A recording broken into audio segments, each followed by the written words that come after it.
Fala, patriotas do Corujão!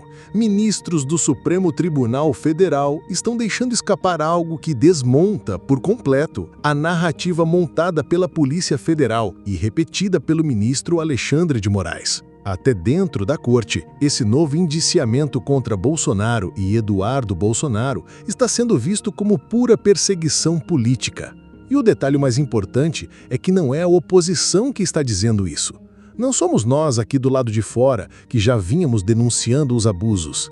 São os próprios ministros, em caráter reservado, que já não conseguem mais esconder o óbvio. O processo virou um espetáculo, uma cortina de fumaça, e não tem sustentação jurídica real. Mas vamos entender essa história. A Polícia Federal apresentou um relatório para indiciar Bolsonaro e o deputado licenciado Eduardo Bolsonaro, acusando-os de supostamente tentar obstruir o inquérito do chamado golpe, entre aspas mesmo, porque até hoje ninguém conseguiu mostrar de fato onde esse golpe existiu. Segundo essa narrativa, Eduardo teria viajado para os Estados Unidos para articular uma pressão internacional contra Moraes e até para enganar o ex-presidente Trump, um enredo tão absurdo que mais parece roteiro de novela mal escrita.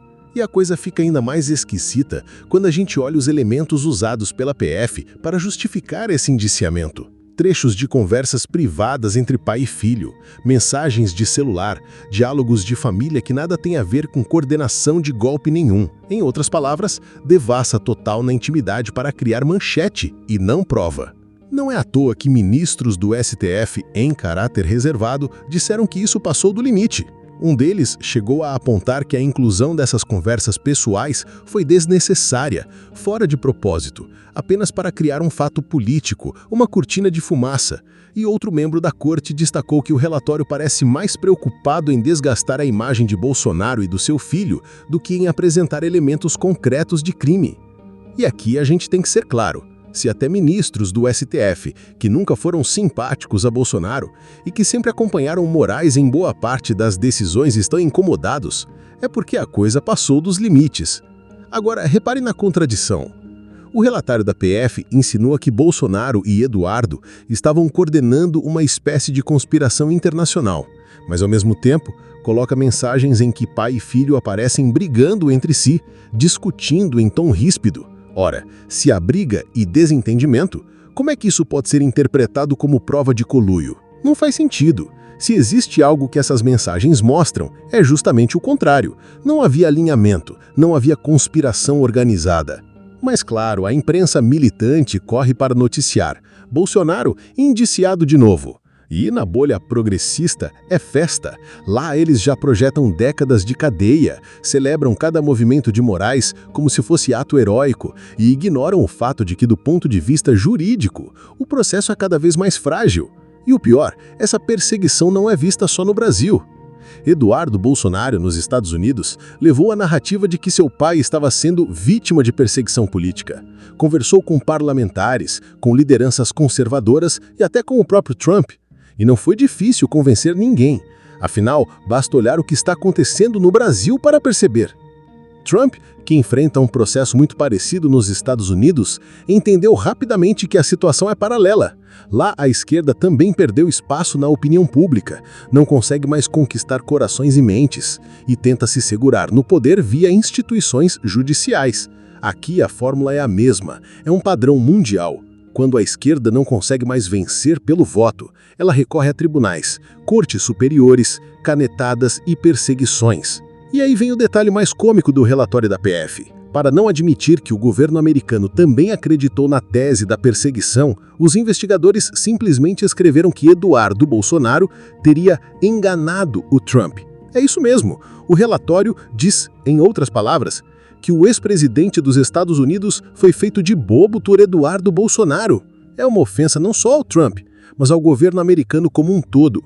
Mas essa desculpa é conveniente para Moraes, porque mantém viva a sua bolha. Na cabeça dele, todo mundo é enganado, todo mundo é idiota, menos ele.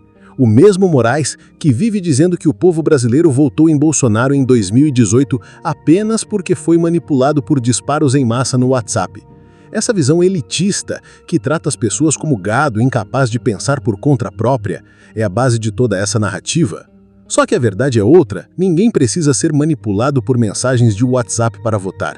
O Brasil é um país majoritariamente conservador e religioso. As pessoas já tinham convicções, já estavam cansadas da corrupção da esquerda e viram em Bolsonaro uma alternativa. O povo não é idiota, e da mesma forma, Trump não é idiota. E aqui vai um detalhe importante. Até mesmo entre ministros do STF, há quem reconheça que essa investigação virou um problema. Porque enquanto Moraes dobra a aposta, empilha relatórios e indiciamentos sem provas concretas, cresce a percepção de que tudo não passa de perseguição. E a imagem da própria corte começa a se desgastar. Um dos ministros chegou a dizer que esse tipo de ação, ao invés de fortalecer a justiça, só serve para criar instabilidade e descrédito. Em outras palavras, ao tentar atacar Bolsonaro, Moraes está queimando o próprio STF. E não é coincidência que essa ofensiva se intensifica justamente no momento em que Alexandre de Moraes enfrenta sanções internacionais.